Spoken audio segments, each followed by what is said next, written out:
Welcome into the Skinny Podcast. It's the weekly Potpourri edition. I'm Richard Skinner, Local12.com digital sports columnist and editor with Rick Boring. As always, it's presented by Blake, the Attorney Mason. We've got some Bengals bitching to do. We've got some college basketball to get to, some college football to get to. I've got a great Ask Skinny Anything question from our friend Mo Egger that I have to rank some people's careers, and I'm looking forward to that very much and much, much more. So, Rick, you take it away.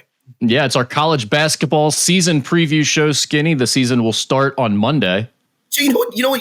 Before the podcast started, Rick asked me. He said, "Can we start with college basketball?" I'm like, "Well, sure. A couple of exhibition games, I guess." And then it's literally as soon as we got on, I went, "Oh my gosh, the season starts Monday." I mean, it just feels like it just came like that. And it does this every year. I do think we have a little more attention on the sport this year because of the exhibitions. You have these high-profile Kentucky, Purdue, and UC versus Michigan, UC versus Arkansas type of exhibitions locally for us to get our attention a little bit. But usually, the start of the college basketball season comes and goes without most of the world noticing for the most part, but it's here. We're on it already. Before we get to that, I do have to give a quick shout out. So last week I complained about going to my friend's house in his remade basement to try to watch the Kentucky-Texas game, and his Alta fiber shut down. You didn't complain. You were very gracious about it. Well, but I had a guy who's a faithful listener to the podcast reach out and say, "Hey, I work for Alta Fiber. Give me your friend's name. Let me know what took place." I said, "Yeah, I think it's fixed by now." I sent him the name, and I just want to give them a shout out for that. That's really good customer service, in my opinion, and I commended him for it. You know what? I should say this too. Years ago, I mean, we're talking almost a decade ago, I had a major issue when I was trying to get fiber installed at my old house. Back, I lived off the end of a subdivision. It was kind of a big deal for them to run the lines. They did it. There was a whole mess for like weeks. I was going to be out of the internet. They were telling me, "Oh, now you're going to have to wait even longer and pay us $2,500 and all this other stuff." And I tweeted about it, and someone immediately got on it, handled it, and I've been with Alta Fiber ever since, and it's been awesome. I've never had an issue with them. So kudos to their customer service in all seriousness. I agree with that. I mean, he reached out to me on the Monday after the podcast, and I'm like, that was pretty good. Or actually, the day after the podcast. Sorry about that. Yeah. So thank you to them, whoever took care of that for you, and Justin, who took care of it for me. I really appreciate that. Skinny, let's get into our college basketball talk. Let's start off. We'll go through the scrimmages and recent exhibitions we have. We'll kind of format it that way, and we can talk about that and then talk about the teams while we're there. Last Friday, Kentucky taking down Purdue 78-65 in exhibition action was pretty spectacular preseason hoops for UK fans to watch. They didn't have Jalen Lowe playing in this game. Freshman guard Jasper Johnson looked awesome. He led them in scoring with 15 points. What else stood out to you about that game? Well, I want to say this. I don't know what Purdue said after the scrimmage. It sounded like Purdue kind of sold it as we just treated this like a scrimmage. But last I checked, Fletcher Lawyer played 32 minutes. I think Braden Smith played 33 minutes. Kaufman Wren played 28 minutes. That's some pretty big minutes for a game that maybe you treated as an exhibition game, right? Yeah, well, I mean, that's the funny thing about this. All the coaches are giving you the like, "Oh, it doesn't matter, yada, yada, yada." But the fact of the matter is, when they go in front of fans and it's live action, they all get competitive. They don't want to be clowned. Sure. They don't want to lose games. And they end up playing their starters 30 plus minutes in these games that quote unquote don't matter. And they're trying things and it's not a real game. It's pretty darn close to a real game. It doesn't matter, but it is pretty darn close to a real game. Well, if Mark Pope treated it as such, and I'm assuming he did, I mean, he played, I think, 10 guys, 15 to 23 minutes. I don't have it in front of me. I just know he spread out the minutes a ton. And you go, well, that's what you probably should do in an exhibition game. And maybe it was because of that, but I think that's what they've got. It feels like they've got two of everything. They got 2 point guards when Jalen Lowe's healthy, maybe even 3. They got 2 shooting guards, 2 3s, 2 4s, 2 5s, and then maybe an extra body there. They've literally, in my opinion, they have 2 of everything. And a superstar. Superstar's not the right word, but he is the preseason player of the year in the SEC, Otega Oweh, on top of all that. Yeah, he's a perfect star for this group, and I think for Pope's system, because he's not a guy who needs the ball in his hands on every possession. He's dribbling it around all the time and taking tough shots off the dribble. Like, he can play within a system, and he can get you maybe 14 and 6 on 7 shots. Like, he doesn't have to be inefficient and be taking up all of your possessions on the offensive end. And I think for this group especially, that's going to be a very good thing. It's going to fit in well with all the other pieces that they have. It is funny because when you look at the box score of this game, Skinny, it's like, okay, Jasper Johnson, impressive with 15 points. But then you look down, you think they played really well, but you don't see big numbers jumping off the page for anyone. It really was kind of a group effort there. And I think that's what this team is. That my only fear to that, though, is who's your best five with the game on the line. And Otega Owe can get his own. We saw that in the Oklahoma game last year, right? Like he took over a couple of games. Will he have to do that again this year, or is there somebody else that can do it? And it's funny. I mean, there was all the talk about Otega coming back, the transfer portal gets, but the two freshmen, Jasper Johnson and Malachi Moreno, especially Jasper Johnson, are really good. Now, Malachi Moreno is probably a longer-term project, but I think he's going to contribute right away with his length and shot blocking ability and rebounding ability. Yeah, he looked good in this Purdue game too. I agree with you that it feels to me like he's a little bit more of a, like, I don't want to say this was a fluke, but it felt like, okay, he might not be able to contribute every night on big stages, but I do think he's going to be a factor for them for certain. And heck, maybe he'll improve rapidly and become a bigger factor than we realize. But I do. Jaden Quinton's in the mix, right? Who's probably the best NBA prospect. Probably their most talented front court player, if we're being honest. So, yeah, it is a really interesting roster that I think is going to continue to get better. Now, they were picked to finish second behind Florida in the SEC. Too high, too low, just right. Where do you have them? I think that's just right. I think they have a shot to win the SEC. I think it's fair that Florida's ahead of them in the pecking order at the moment, and probably should be. No, that feels about right to me. They also had Otega Owe was named preseason player of the year in the SEC, and Jalen Lowe was named a third-team All-SEC player. So, again, you're talking about this Purdue exhibition. They didn't have the only other guy who was picked to be on the All-SEC teams aside from Otega Owe and Jalen Lowe, and they still looked pretty sharp. Not to make too much out of an exhibition against Purdue, but if you're going to play them, we're going to watch and we're going to have takeaways, and I was pretty impressed by what I saw. Yeah, no, I was impressed with this roster going in, and haven't seen them do that. That impresses you right off the bat. Yeah, I think basically my takeaway from this was I was on the fence of, I think this Kentucky team is they're definitely good. I think they have a chance to be really good in a national title contender. And then you see that and you go, oh yeah, that they're going to have a chance to be a national title contender. Well, I think you saw last year that even though he had to do it haphazardly because of the late hire, and just kind of throwing portal guys together and really not trying to construct the roster the way he probably wanted. This offseason, he was able to do that. It was like, I've got time to figure out what I'm getting at point guard, what I'm getting at shooting guard, what I'm getting at shooting wings, what am I going to do for bigs. I mean, he had a chance to build the roster, and I think last year he showed he can coach. And he was in an advantageous spot in the transfer portal this year. That's I mean, right. there's been all these stories recently about Kentucky spent $22 million on their roster. Heck, listen to Chad Brendel yesterday when I was on the radio. Chad thinks they spent $140 million or something. I think he thinks every player got $10 million. I don't know, but they spent a lot of money to put this roster together, and it was done, I think, in Mark Pope's image. Let me ask you this: who do you feel more confident putting in your Final Four right now than Kentucky? Like, how many teams are there that you're like, oh yeah, I definitely think I could put them in my Final Four? Kentucky, I could say that about right now, and I don't know how many other teams I feel confident about that. I think that's a fair point, and maybe we're close enough to the situation to have seen it and have the Purdue thing in the back pocket as well. But I think Purdue's one of those teams. Just based on reading what Houston did to its roster, I mean, it seems like it's stacked and packed again. Florida's going to be really good again. UConn's not going away in the Danny Hurley era. I don't know if I'm confident putting all those teams in the Final Four, but those are just a handful of them. Yeah. I mean, Houston, Purdue, you're naming the teams that I would say, like, yeah, I could take those as my Final Four teams right now and feel pretty good about it. And this may segue in that group. Yeah, this may segue us into UC. I think CBS Sports had Michigan as their number 4 team in the preseason. Right. And I don't think that's crazy. I think a lot of people are really high on Michigan. They bounced back quickly after their exhibition loss to Cincinnati. But on the flip side, Cincinnati, after we talked about it last week, they were super impressive in that Michigan exhibition. I was all over how well they played. I couldn't believe it.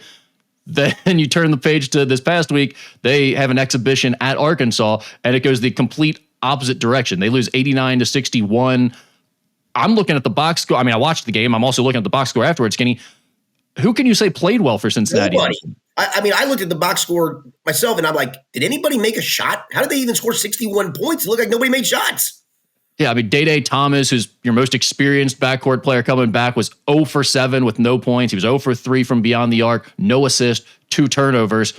you're playing against an Arkansas team that's trying to run your rag and get up and down the floor. That's not going to go well when your main ball handlers and playmakers on the perimeter isn't playing well. They allowed Arkansas to shoot 53% in this game. I mean, a lot of that was because you're getting easy transition buckets, but still, it definitely looked like a group that went from feeling pretty good about itself the week prior to, okay, it's haphazard and they're playing open gym all of a sudden. Yeah, so I guess if you're a UC fan, it's a hard read, right? Because you should be excited over the win over Michigan. I mean, exhibition game or not, I mean, they're very highly thought of. Then you watch Arkansas boat race you, and I think you see that, is this going to be a team that is going to live and die with making shots and isn't going to guard? I think the thing would be concerning is you gave up 98 and 89. I think, though, I would feel more confident about Wes Miller's ability to get this team to defend than I would his ability to get them scoring consistently and playing at a level that could beat Michigan. Yeah, I feel like you can fix the defense, especially under Wes Miller, quicker than the other issues you might run across. Yeah, and again, that goes back to my one fear would be, do you have enough shot maker scores? Yeah, and that's, Shauna Bayev, the 5-star freshman recruit, looked fantastic against Michigan, especially in the first half. We talked about that. He was not good in this Arkansas game at all. And that's, part of the problem when you're relying on a freshman star. There's going to be inconsistencies there. So it's just preseason action, but I do think that could be a little bit of a precursor to what they might be dealing with this season. I will say the non-conference does give you a chance to build some confidence, though, for all those guys. I mean, yeah, it's not a murderer's row in the non-conference.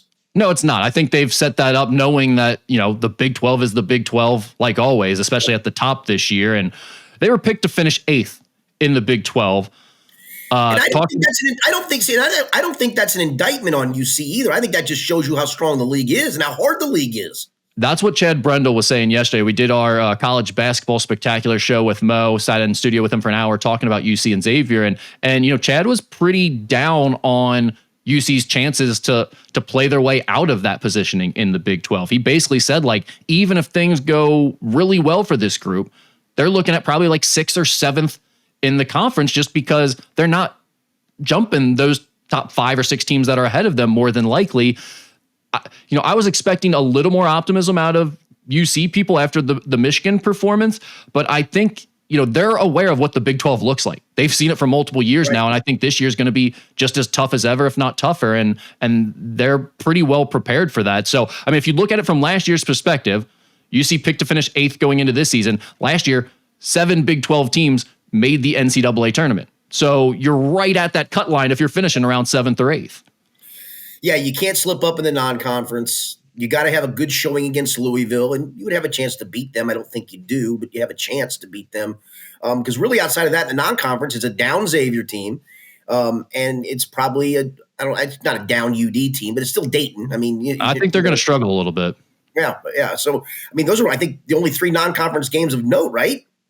Yeah, it is not a tough non-conference. They had to take care of business there. And again, looking back to last season, how the Big 12 shook out, everyone's non-conference is going to be a little different and all of that. But 7th, 8th place was around 20-ish wins and I think 10 wins in conference, something like that. So, that's kind of what UC is projected for right now. I don't know if I feel strongly that they can change that towards the positive side. Now, here's I think maybe a good way to say it. I think it's probably easier in this conference to slip down and fall into the bottom of that group than it is to find your way up into the top 5. Yeah. I mean, you saw it last year. Yeah. Houston was picked first for the Big 12. I do want to ask you, with Kentucky, it's easy because you have Otega Owe. He was voted preseason player of the year in the SEC. He's obviously going to be Kentucky's best player going into the season, or at least it's easy to project it that way. For the rest of the teams locally, I think this is a major question this year that fans are wondering, who is going to be the best player for this team going into the season? Do you have any thoughts on that for Cincinnati? I mean, I've heard nothing but positive things about Baba Miller. That's the one that I've heard a lot of good things about. I've heard hot and cold on Shauna Bayev. I know what Day Thomas is. I kind of know what Kirk Kriisa is. I don't know enough about Scheim's game other than maybe watching him once or twice and not really noticing him. But I think he does give them something they haven't had in the post, at least a guy that can, you can throw it into and get a bucket where you really couldn't do that with Aziz Bandago. But Baba Miller seems to be the one that's got generating the buzz and actually for all intents and purposes, has the best pro upside. Yeah, I've seen the same thing. They seem to be really high on him. Now, don't know that he's like necessarily your leading scorer every night. And it sounds like there are some issues with inconsistency there, but they are really high on him. So that I agree with you that seems to be the name getting the most buzz. Sham or Abayev feel like they could factor into this role a lot of nights for this team, though, too, in my opinion. I think they have to. Yeah. All right, let's switch gears here to Xavier, which we talked about last week. They had lost to Murray State in a preseason public exhibition. They played a closed scrimmage at the Centos Center this past weekend against Toledo. They also lost that one, Skinny, 84-80. Richard Pitino said they shot the ball very well, but they turned it over 19 times. We heard Trey Carroll played well. Anthony Robinson, the big man transfer from Virginia, played well. But aside from that, ultimately, another by-game type competition loss for Xavier in the preseason kind of lends itself to the storyline that this Musketeers roster is going to struggle. Over under 11.5 wins. Funny you say that. My prediction on the Musketeer Report podcast was 11-20 exactly. So yeah, I had them at 11-20 overall, 5-15 in the Big East. I think they can definitely win a couple more games than that, but if you're asking me to project it, that's where I'd have them. And it wouldn't surprise me if they end up in a situation like Seton Hall last year, where you're really just winning a handful of games and like 2 to 4 wins in the Big East, maybe. Yeah, that sounds like it's going to be a long one. It does seem like, though, I think Trey Carroll played well in the Murray game too, right? I didn't see he was the best player in both games. Yeah, from what it sounds like. Yeah, that's what it sounded like. Yeah, I think Xavier was picked to finish 8th in the preseason poll for the Big East. I almost feel like that's too high right now. I think 7-11 in the Big East is going to be pretty bad this year, but I don't know that I'm confident that Xavier's towards the top of that bad group. Okay, so let me ask you this, and I hate to go to this degree, but we're gonna go there anyway. How does Xavier dig out of this? Yeah, you talked about that last week. I think the biggest thing is you got to see another year with the portal. This year they were at a major disadvantage in the transfer portal while also trying to put together an entirely new roster. That was a recipe for disaster, and that's, I think, what they have in a lot of ways. Plus, the guy who is expected to be their best player is injured right now, so that's not going to help them anymore.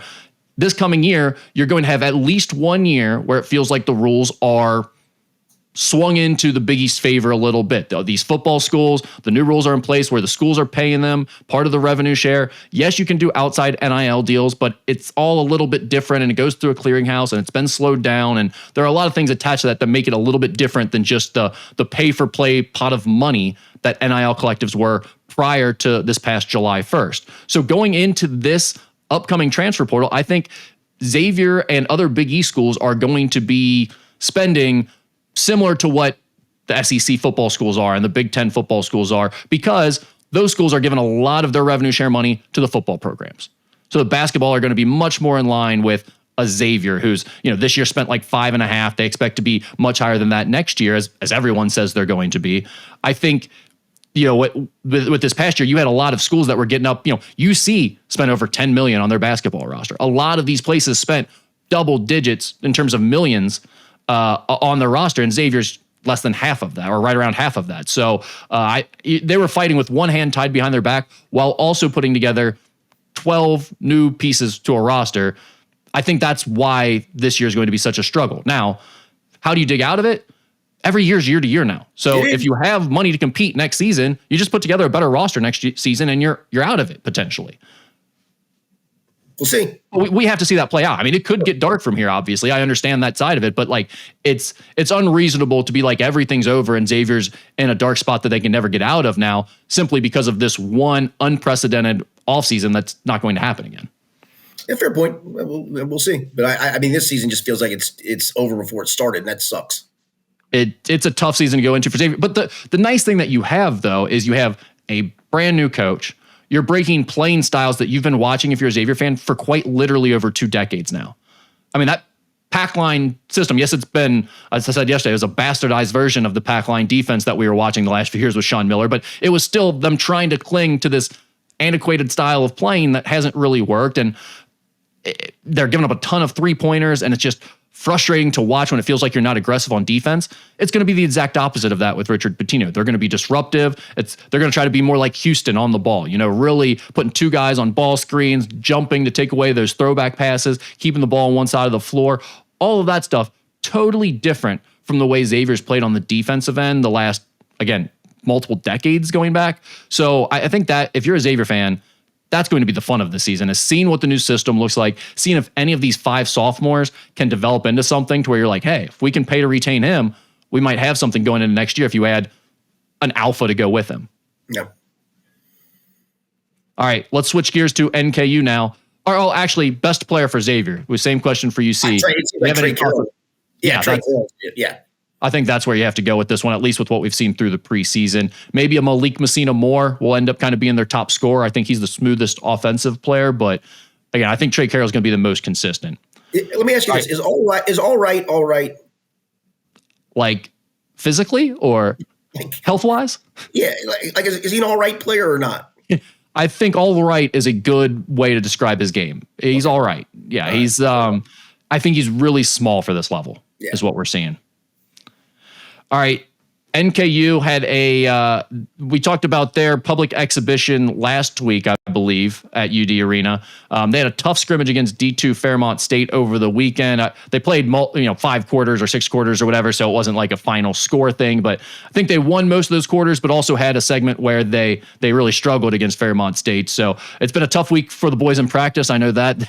They've been getting after it again. They were picked to finish 6th in the Horizon League.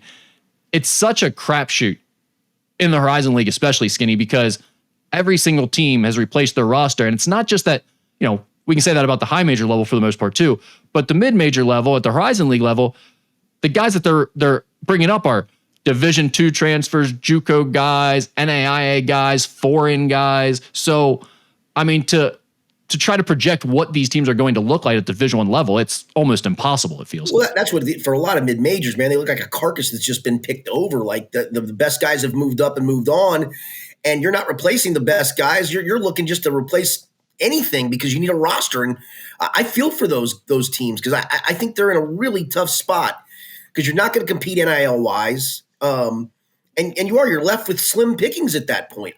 I don't know if for them do you have to really focus more on high school recruiting and identifying guys that you can keep for a couple of years and then realize if he develops, he's going to move on and just live with that?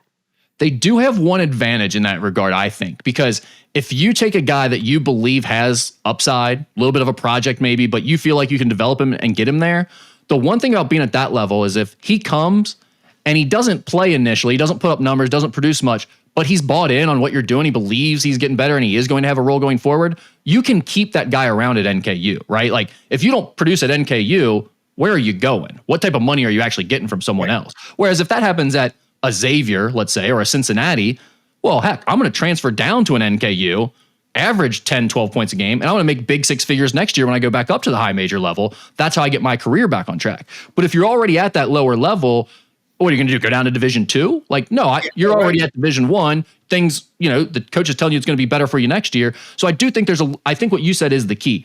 Find guys with some eligibility left that are more projects and more developmental guys that you think fit what you're trying to do. And you can keep them a little bit easier at that level for an extra year at least before they blow up for you. So I think NKU's kind of taking that approach. They have some foreign guys in their system right now that are promising, that maybe need some time, but you can keep them around a little bit. And then I think that's what they're trying to do. This is the first year that NKU has really had to flip over a major part of the roster. They have 9 new guys this year. Yeah. Every other year, it's been like 2 or 3 for the most part. And you can deal with that. 9 is a lot. Did they have anybody picked on the All-League team? Yeah, Dan Goretzker was picked All Horizon's second team. He's a guy the last 10 games of the year in conference play looked like player of the year type potential, but he was almost non-existent prior to that. So it's fascinating to see how his season is going to play out, because I think a lot of people trying to put together their preseason lists wanted to put him probably higher than second team, but it's also understandable that some people completely left him off because of the way he started last season. And, he hasn't been great through their first 2 preseason games here. So they've got to get him going and on track. It's going to be really important for them. Milwaukee was picked first, followed by Oakland. I think it's fair. Like, Milwaukee clearly looks like the most talented team in the conference. They've returned the most. Oakland has the player of the year coming back and their big man, Tubu Navalorua. And then after that, I think it's a crapshoot from there. I think NKU could be better than Youngstown State, Robert Morris, Purdue Fort Wayne. Those are the teams right ahead of them. I think they're in that mix for sure, depending on how things go. Where is Doug Gottlieb's Wisconsin Green Bay Fighting Phoenix? They are picked to be towards the bottom of the conference again, but I'll tell you what, I'm interested to see what they look like this year, because as much as we loved railing on him last year, it was an impossible situation that he walked into with a really bad roster already. I think they've maybe gotten a little bit better in terms of their talent, but I was impressed with them at the end of last season, the way they were still playing to his system and trying to get better, and seemed like a group that was pretty connected, even though they hadn't won a single game. I'm curious to see what they look like this year. I think they're going to be a little bit better. Best player for NKU. I mean, it's got to be Goretzka, right? It's I mean, I'm worried about his consistency level. He's got to show that. If you told me it was LJ Wells or Dan Goretzka, the two returners, I could buy into that.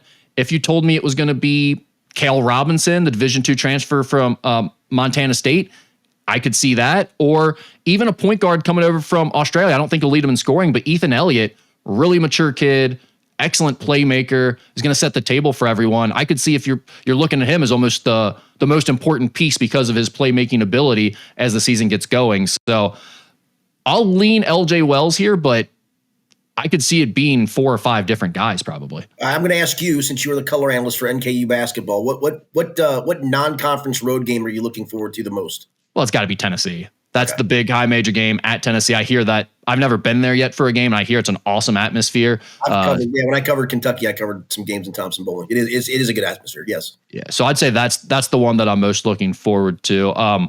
You do have a game at Bellarmine this year, which I know a lot of old school NKU fans are excited about. Bellarmine's not expected to be very good, but just that old rivalry going back to the D2 days and it being a local drive, that might be fun with a little bit more of an atmosphere than we typically have. I don't even know this. Do they still play in the old gym? Or do they go to the new one? No, I think it's still everything's that same gym as far as I know. Yeah, it's a cool old gym. It's cool is one way to put it. It's like a theater, basically, isn't it? Yeah, like I like those. Those got the old timey feels to them. It feels like a high school gym, but sure, it's great. All right, Skinny. Any other thoughts on the college basketball world? I know we talked a little bit about teams we might throw in the Final Four. Is there anything else you want to add? No, it just feels odd that it crept up on me that fast. I mean, literally, when you want to do the college basketball preview, I thought, sure, if that's what you want to do today, let's do it. And I'm like, no, wait a minute, he's right. It starts on Monday. I think everybody locally plays Monday except Kentucky, and I think they open on Tuesday, if I'm not mistaken.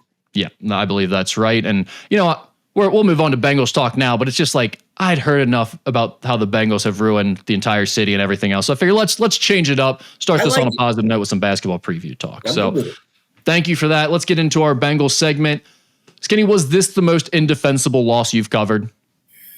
It's right up there. I mean, you really have no excuses whatsoever. You were playing a guy, quarterback that they didn't really want to play, but had to because the other guy got hurt, Tyrod Taylor. They were down their 2 best wide receivers. You had a guy that was on your practice squad and a little bit on your active roster who caught a couple of passes and ran a reverse for 25 yards.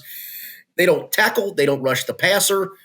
You can argue they don't cover well, but I'll be honest with you, Justin Fields had so much time to throw. I'm not sure I can pin a lot of blame on the secondary in this game. I mean, he was never Rick, this is almost unfathomable to me.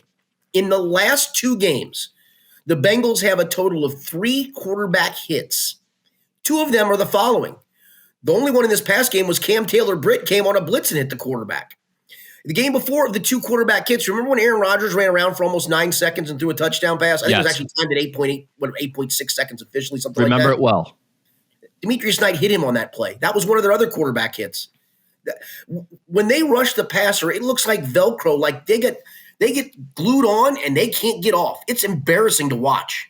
You could quite literally find any 4 homeless dudes in Cincinnati that are overweight right now, and they look exactly the same on the defensive line. They stand up, get pushed backwards, and then just stick to whoever's blocking them. They don't move at all. In the last 2 games combined, in 62 defensive snaps, Shamar Stewart has 1 assisted tackle. That's 1 more than you and me and the listeners.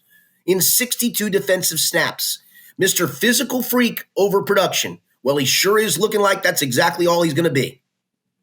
I mean, that was the most predictable thing of all time, too. We said that going back to when they took him, that was going to be an issue.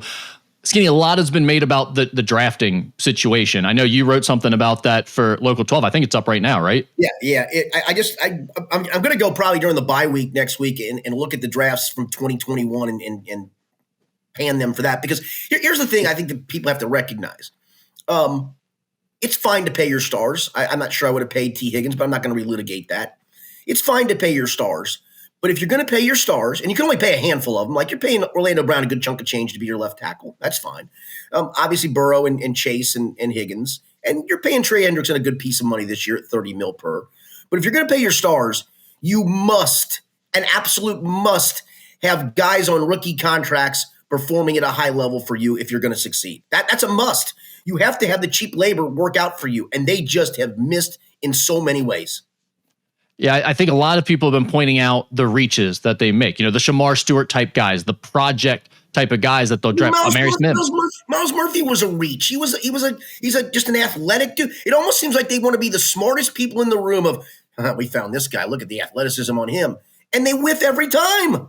But Skinny, that's been a narrative about this ownership group, front office, whatever, going back to when I was a child in the 90s. Like going back to why'd you have to get David Klingler instead of whoever else you thought you should take? Or it was always like, you think you're smarter than everyone else. You're taking the guy who, yeah, he could be seen as that type of prospect, but most other teams would just take this guy who's the safe pick, who put up all the numbers and did all the things already.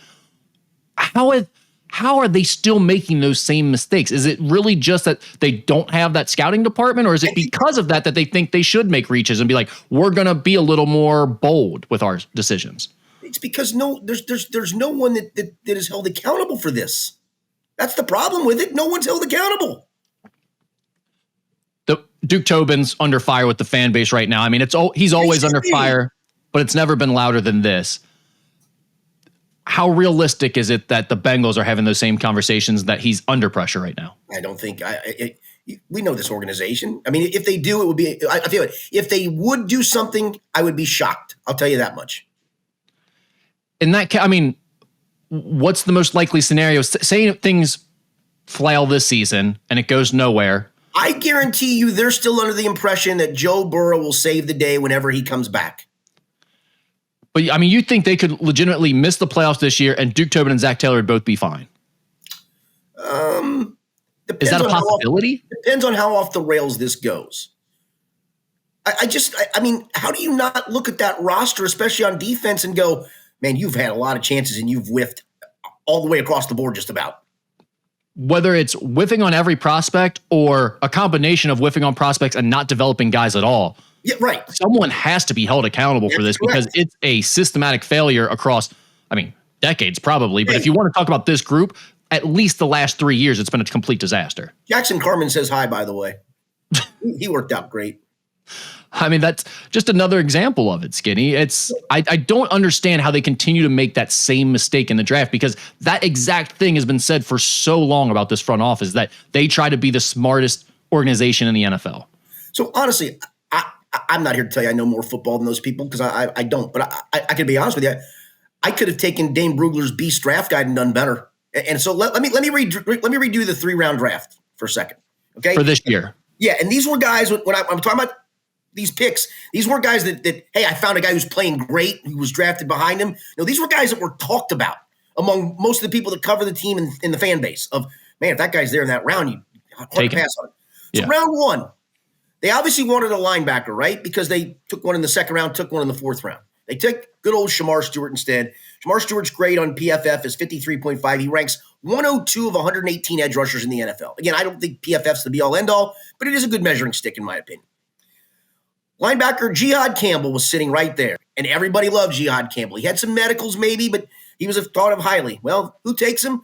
The people who seem to know how to draft really damn well, the Philadelphia Eagles. He started all 8 games for them this year. He grades in at 83.1, ranked 6th of 80 NFL linebackers this season. How would that have worked out for you? Sickening right now, honestly, to hear that. So you got your linebacker in round 1. You wouldn't have to draft Demetrius Knight in round 2. And I think Demetrius is going to be a nice player one day, a solid player. He's struggling at the moment. His PFF grade of 42.4 currently ranks him 77th out of 80 linebackers in the NFL. He has 11 missed tackles, which is among the most of anybody in the NFL. Again, Jihad Campbell would have filled this role. In this spot, you obviously wanted to take a guard because you took one in the 3rd round. Tate Ratledge was sitting right there. Everybody was screaming, can't pass on Tate Ratledge. They did. All Tate Ratledge has done is started all the games for the Detroit Lions. In fact, played every offensive snap. He ranks 21st out of 81 guards in the NFL this year, PFF. Pretty good start for a rookie. That would probably put him among the Bengals' one or two best offensive linemen? Right, their best. Grade-wise? Yeah. So instead, you took Dylan Fairchild in the third round because you needed a guard. And he seems like he's going to be a solid player. Rookie offensive lineman. I think there is a learning curve, although Tate Ratledge is doing pretty well for a rookie. Fairchild started the first 5 games, missed two in a row. He got back in the starting lineup this last game. His PFF grade ranks him 69th of 81 guards in the NFL. Instead, the Bengals should have taken, because they need safety depth and help. How about Xavier Watts? Oh, Al Golden knew him pretty well, didn't he? Played for him at Notre Dame. He ranks 30th of 80 NFL safeties this year. He's only missed 4 tackles.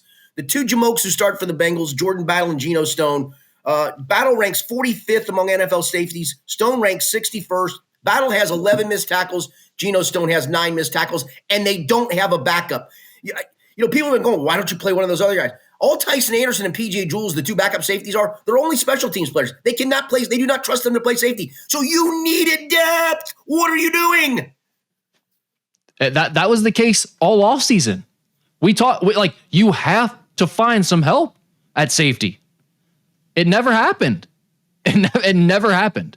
And that was one of the most mind-blowing parts of the offseason. No, and that's why they ran it back with these two dudes. And after asking for a pay cut from Geno Stone, it's like, right. But we've got all the confidence. You're our guy. Yeah. But take a pay cut also. Yeah, exactly. Just mind-blowing. What are you doing, guys? We called this out in the offseason, preseason a little bit. Looking back now that things have played out the way they have, it's even more like, how the hell did they get away with this? How the hell did they think this was going to work in terms of the defense? I don't know. I know what they thought. They thought it was Al Golden's fault. Lou Anarumo's fault. Yeah. Sorry, Lou Anarumo's fault. That's what they clearly thought. That's embarrassingly bad by them, because everyone knew that it's like, hey, all right, you got to get rid of Lou Anarumo. That's fine. I agree with that decision at this point. You got to do something. But that's not the main issue. It's the personnel that he's been working with. That was clearly the case, and yet nothing was done about that part of it. Skinny, a huge players-only meeting this past week. Did that get them back on track, you think? Are they back? No, they're not back. Good. Listen, I guess the only thing that players-only meeting, it was actually a defense-only meeting. Defensive players met.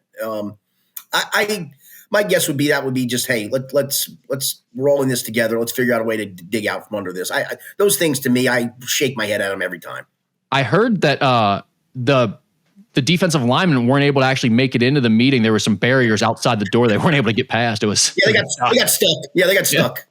There's little like what do you call the things that keep you from driving into a store? Those little concrete barriers. Yes. A couple of those were standing outside the doors. They were stuck. That defensive line is a joke. After watching them in person in the Pittsburgh game, Thursday night game, where you're looking, I was high up, so I'm looking from above, and you're just seeing every possession. It's like the ball snapped, they get pushed 2 yards back, and they just kind of stick there in the same spot for the next 4 to 5 to 10 seconds as Aaron Rodgers does whatever he wants. It's like, I can't believe this is a real NFL team. I've never seen anything like that. There's not another, if you watch the NFL, there's not another defensive line that is that bad right now. I promise you. I watched Sunday. But they got a bunch of undrafted free agents. Oh, no, wait a minute. They've got a couple of first-round picks, a guy they spent free agency money on this year. I wonder why that is. Maybe I hate players-only meetings so much. I do too. I hate it. Where are we at on Joe Flacco's status? I can't imagine he plays. We're taping this on a Thursday morning. If he gets to practicing today, at least on a limited basis, I'd feel a little better. I know that Zach Taylor said in his press conference on Wednesday that even if Flacco doesn't take any practice reps this week, that if he feels healthy on Sunday, he could possibly start him. But I would think if you can't take practice reps, that means your arm isn't feeling right. It's suddenly going to feel right on a Sunday and go play. I think it's a big ask. I'm not telling you it's impossible, but I think it's a giant ask. What about Trey Hendrickson? The hip's gone out on him now twice in the last 3 games, late in the first half of both. I just, I think he probably played compromised this past game, but tried to give it a go, and then ended up look like kind of a cheap shot that re-injured him. But it's the hip, and that's two. Like I said, 2 of the last 3 games. You got the bye week coming up. And he's making business decisions anyway. Yeah, well, I wouldn't blame him. I mean, he's tried to give it a go, and he's gone out twice. So, I think again that would be a big ask if he plays. Yeah, I think so too. A lot of fans viewed this past week as the end of the Bengals season. Looking at the AFC North standings, it's not. Is that an overreaction? Yes, it is. Listen, I know it's the winless Jets and they suck, and you have no reason to lose to them and blow a 15-point lead and have any reason for hope. I get that, but it's the NFL. It's a week-to-week league, right? And it's still an if they beat Chicago and Pittsburgh loses this game to Indy at home, they're actually an underdog. Pittsburgh the following week, while the Bengals are on a bye, and they'd be sitting at a bye 4-5 if they beat the Bears. If Pittsburgh loses this week to Indy, which is a possibility, right? They're an underdog, even though they're at home. Then they have to go to the Chargers and play on a Sunday night. Both the Bengals and Steelers could be 4-5 when they meet up in Pittsburgh on November 16th. Now, Baltimore at that point could also be 4-5 too and gotten themselves back into the mix. Right. I mean, I don't put it this way. I'm not confident in any way, shape, or form that the Bengals are going to win the AFC North this year. And it certainly looks like it's going to be tough to get that wild card spot the way things are going. But I mean, the Steelers aren't very good, Skinny. No, if that's the best team in the AFC North, I don't think it's necessarily over yet. It's not a reach, in my opinion, to suggest the 2 teams could be 4-5 when they meet up on November 16th. I think that's fair. I think the thing about this past game was it triggered that feeling that everyone was worried about. There was a sentiment building this year that we're back to the 90s.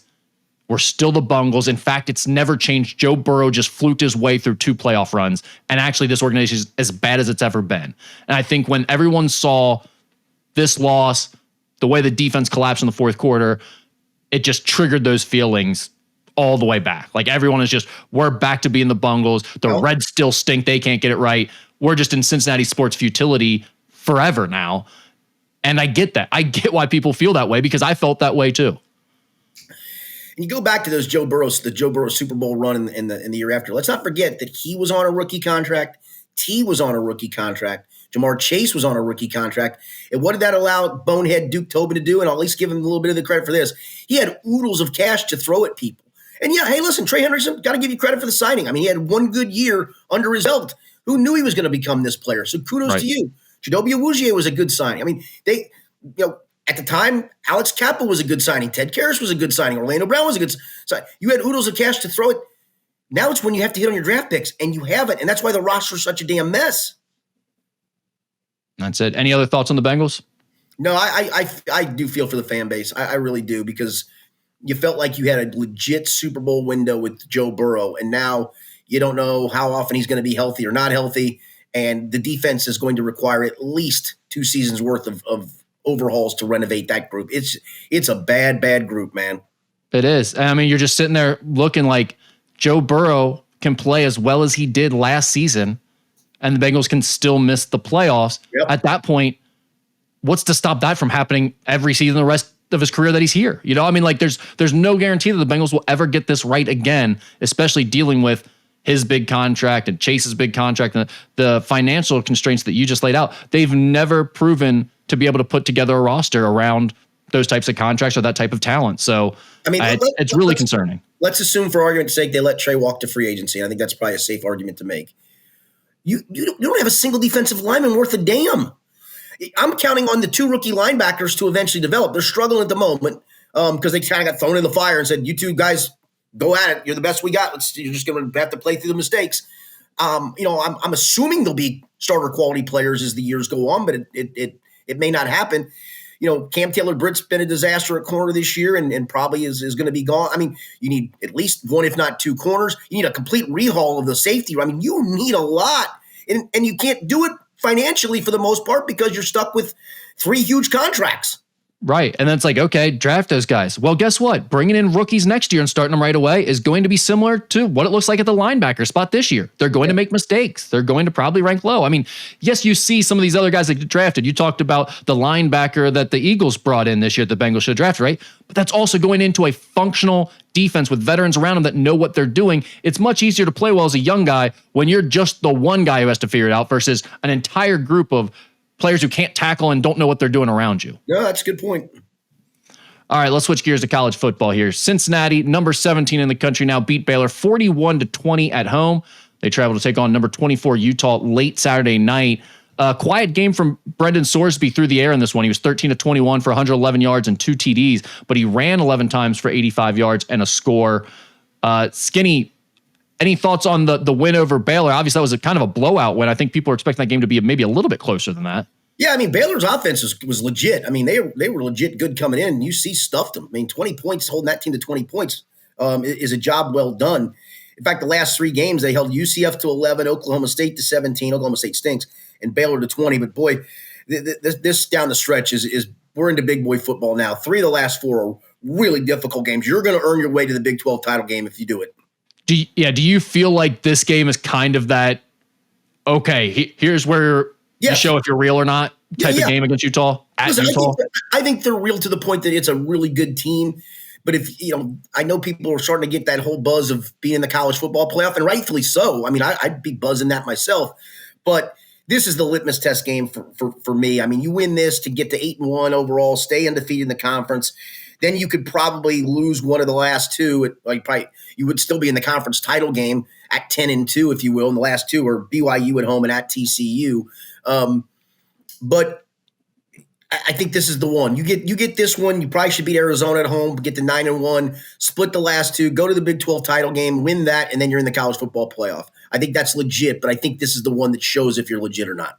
I'm excited for this one because there's nothing better than having that late night game where you actually care about it. Right. You actually want to watch it. There's a lot of the late night game on a Saturday when I've had a few too many and I fade off into dreamland. Yes, exactly. And it can be tough to stay up for. I get fans not liking that. But a lot of times that 10-15 games comes on, it's like UCLA versus Oregon State. Right. And you're like, I'm good. I'm going to fall asleep in 10 minutes. But this one, pretty cool to have a standalone game late night watching it like that. To me, I know we talk about Dante Corleone a lot, but this is going to be a game where you have to stop the run without him doing the work. It's like, it's goal day, it's peak. You got your second level defenders have to be really good against Utah because they love to run outside and they're really good at it. And if you can't stop the run at all, they're just going to score on you all game. And they have a great identity. They do. And you're on the road, you're playing at their place late at night. That's a really tough spot to be in. If UC can pull this one out, you can start dreaming as big as you want, I think, if you're a Bearcats fan. Not because Utah's the best team in the world, but because what it would mean going there, picking up this win. Okay, you're really contending for a playoff spot. I agree with that. I think that's well stated. All right, Kentucky lost at home to number 14 Tennessee, 56-34 over the last weekend. They play at Auburn at 7:30 this Saturday.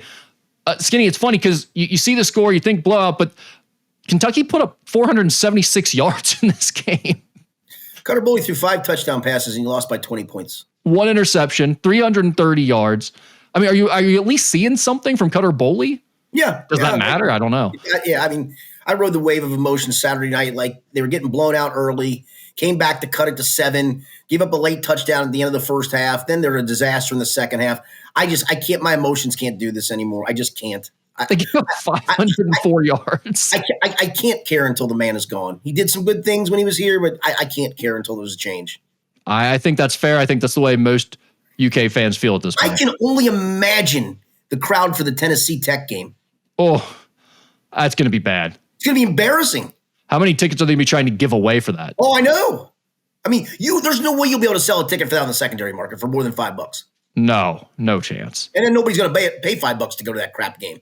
Yeah, they won't. I mean, who knows what the weather will be like too. You won't even get like the former grads who want to do the Keeneland trip and the whole thing. You can't even get that for that game. Well, because Keeneland's over by the time that game's played. Oh yeah, that's right. Yeah, that's going to be a brutal day. Ohio State had the week off. They'll host Penn State on Saturday at noon. Penn State has lost 3 straight close games to UCLA, Northwestern, and Iowa since the Oregon loss. They were also on a bye last week. Skinny, my question for you is, who do you think has the strategic advantage in this one? Is it Brian Hartline and Ryan Day knowing what Jim Knowles likes to do as a defensive coordinator, or is it Jim Knowles knowing what they like to do on the offensive side? It's Ryan Day and Brian Hartline and Matt Patricia having great players on both sides of the ball. That's the real advantage. Yeah. All right, let's get into our pick'em segment. You were 2-4 last week, 28-28 overall now. I was 3-3, so 30-26. Both of our best bets hit last week. You had Vandy -2.5 over Missouri. They won 17-10. I had Cincinnati -4.5. We also mentioned maybe playing that with the under or doing a teaser there, whatever. It won whichever way you decided to play it from what we talked about. So hopefully you took advantage of those. That brings us to Saturday at noon, where we've got Penn State at Ohio State. It's a 20.5 point spread. The total is 44.5. Yeah, you mentioned 3 close losses. It makes you, you can look and go, well, they should steamroll Penn State because they just, they don't have Drew Aller, the coaching change and all that stuff. This was a really highly thought of roster when the season started, though. 20.5 just seems like a lot to me. I'll go Ohio State 27, Penn State 13. So that's Penn State and the under here at 40, right? Yep. We're on completely opposite sides of this one. I had the same exact thought you had. Like, this feels like it should be more of a 14.5 point spread or 13.5 point spread than 20.5. That being said, I also just think about Ryan Day and this Ohio State offense, and they probably want to run it up on Jim Knowles a bit after he left for Penn State. I'm thinking they're going to put a few more points on the board than they might otherwise. I agree with you at Penn State at 13 points, but I'm going 35-13. So it's OSU and the over for me. Saturday at 7:30, we've got Kentucky at Auburn. Auburn is an 11.5 point favorite. The total is 44.5. Auburn 62, Kentucky 11. Okay. So that's Auburn and the over. Auburn gets the over by themselves there. I'm with you on Auburn and the over. Auburn stinks, by the way. Yeah, they're not any good. But they're okay. They're a mediocre SEC team. The 31-17 is my score there. So I'm with you. Auburn and the over. You're not very Saturday at 10:15, we've got UC at Utah. The Utes are a 9.5 point favorite. The total is 55.5. Yeah, that's a big number. It's a tough place to play. I don't think UC does pull out the win, but that's a big number. I think UC is a good football team. I just think it's a tough place to go win games. I'll go Utah 27, UC 23. So that is UC and the under there. I'm in the same exact boat as you. I think that this is just a lot to ask to pull off this win, even if you play really well. But I don't think they're losing by multiple scores here. I think it stays close. I'm going Utah 35, Cincinnati 28, UC and the over. For me, that brings us to our Sunday game at 1 p.m. Bears at Bengals. Bears are a 3 point favorite. The total is 50.5. Listen, all I know is this. Jake Browning's last 3 drives all ended in touchdowns, in case anybody's wondering. I mean, I know everybody was down on Jake Browning, and understandably so, but the last 3 drives he led were all touchdowns. I'll go Bears 37, Bengals 36. You're just a cruel human just doing that to the fan base. Yep. So, but I get the cover though. Bengals cover. And it goes over. I think this is one of those opposite. It's the NFL, right? Everyone's so down. The Bengals stink. They're the worst team. They lost to the Jets. The Bears stink too. And it's a home game for the Bengals. I'm going to say the Bengals win this one. 27-24. Bengals in the over for me. Good for Jake Browning.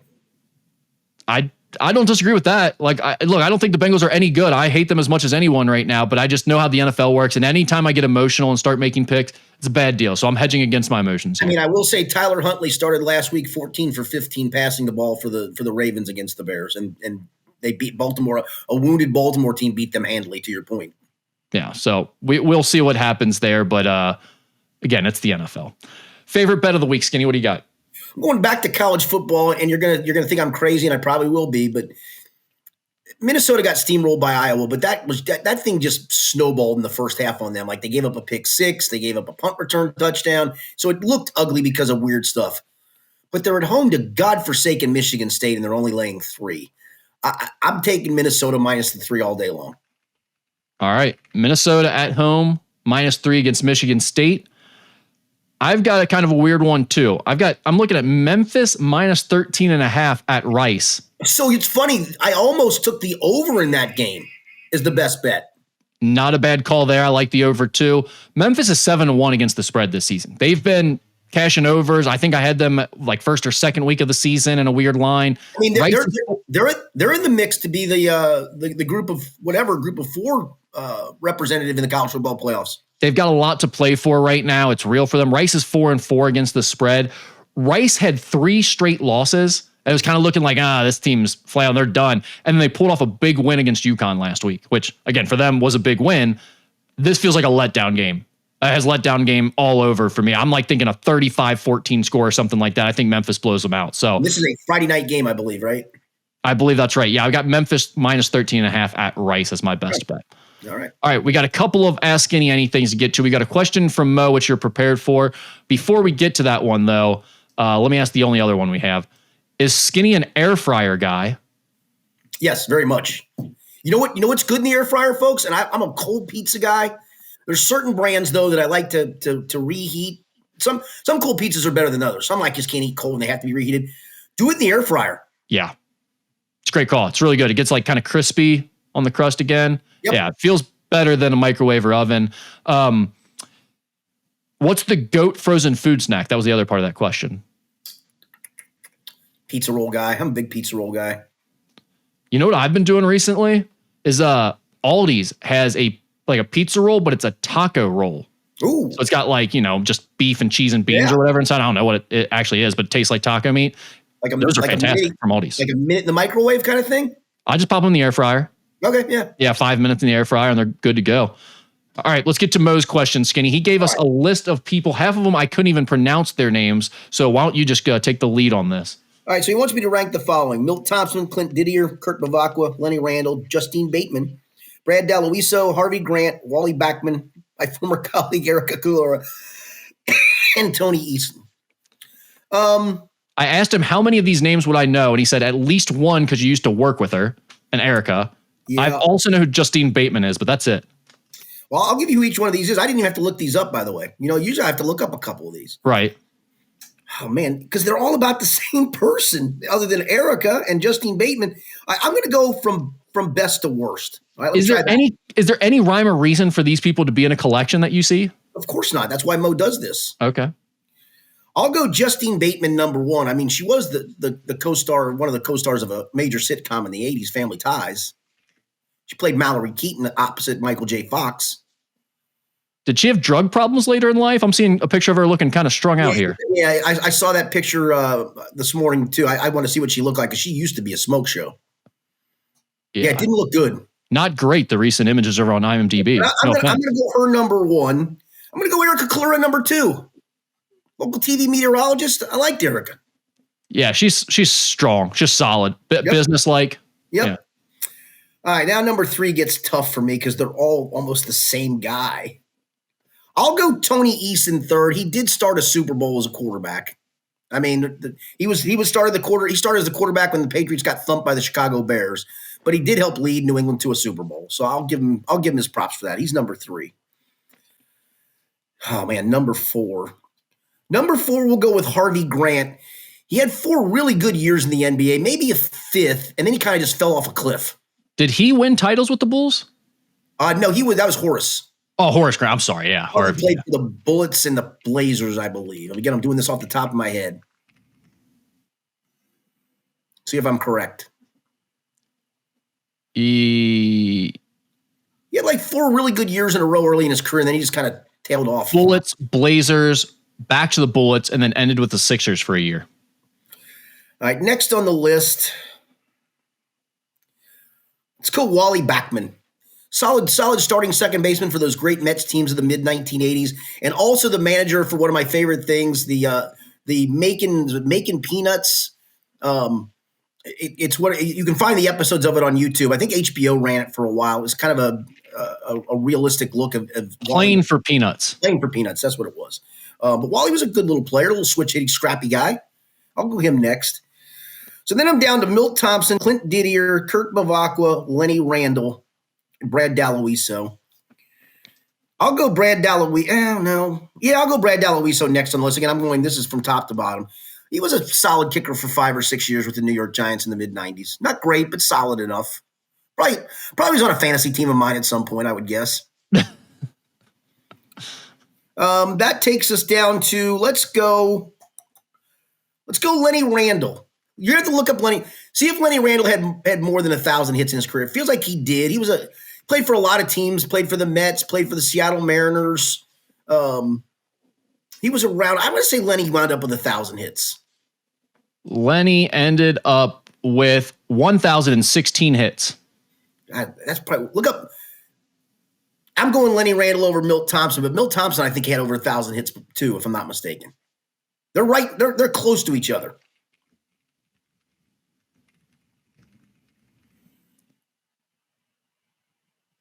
Milt Thompson had 1,029 hits. He played one more year, though. Yeah, I'm still going to go Lenny Randle. I like Lenny Randle. Lenny played a lot of spots, too. He could play second. Well, he had more hits per year, so there you go. Okay, all right. That takes us down to Clint Didier and Kurt Bevacqua. Kurt Bevacqua is one of my favorite baseball players of all time. Why, you ask? Why? Well, they used to have on one of the baseball NBC Game of the Week pregame shows, they would have a bubblegum blowing contest between Major League Baseball players. And I think Kurt Bevacqua, if memory serves me right, once blew the biggest bubble in the history of that episode. That's just what every major athlete wants to be known for, being the best blower in the world. Kurt Bevacqua also played in the big leagues for like 1,000 teams for a long time, like 16, 17 years. I don't think he had, I'm almost sure he didn't have close to 1,000 hits. He did, however, in the 1984 playoffs for my favorite team at the time, and don't ask me why they were my favorite team other than Padres. Well, he hit 2 home runs for the Padres in the 84 playoffs. Nice. And I think that season, I don't think he hit 2 home runs in the whole season. We've talked about it. You're a Tony Gwynn guy. Yeah, I'm a Tony Gwynn guy. You're a Padres guy. And then Clint Didier was just a mediocre tight end on really good Washington Redskins teams, but really, I bet you he didn't have 100 catches for his career. Look him up. Look him up for me. See if Clint Didier had 100 catches in his career. I'm going to say he had 80. He's become a politician. Oh, wow. Didn't know that. Yeah.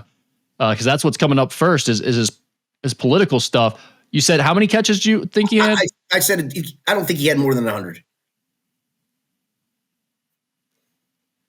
He had 141. Yeah, okay, better than I thought. But still, he's at the bottom of my list. Kurt Bevacqua probably should be, but Kurt Bevacqua goes just above him for that bubblegum blowing thing that he did. I think that's deserving. Yeah. Love the question, Mo. You're an insane human being. That's all I can say. Shout out to Mo, the first pen and paper Ask Any Anything submission we've had yet on the podcast. He's handed me this note while I was in studio with him. God, he must have been bored during a stop set or something. Or maybe he was listening to me and Brendel talk. He was just doing this while we were rambling. Oh, brother. That's great stuff. Thanks for the question, Mo. Thanks to you guys for the questions as well. We will be back next week. It'll be Bengals bye week. Oh, we have a lot to unpack, I've got a feeling. We'll do that then. For Rick Broering, I'm Richard Skinner. It's been the Skinny Podcast, the weekly potpourri edition, presented by Blake, the Attorney Mason.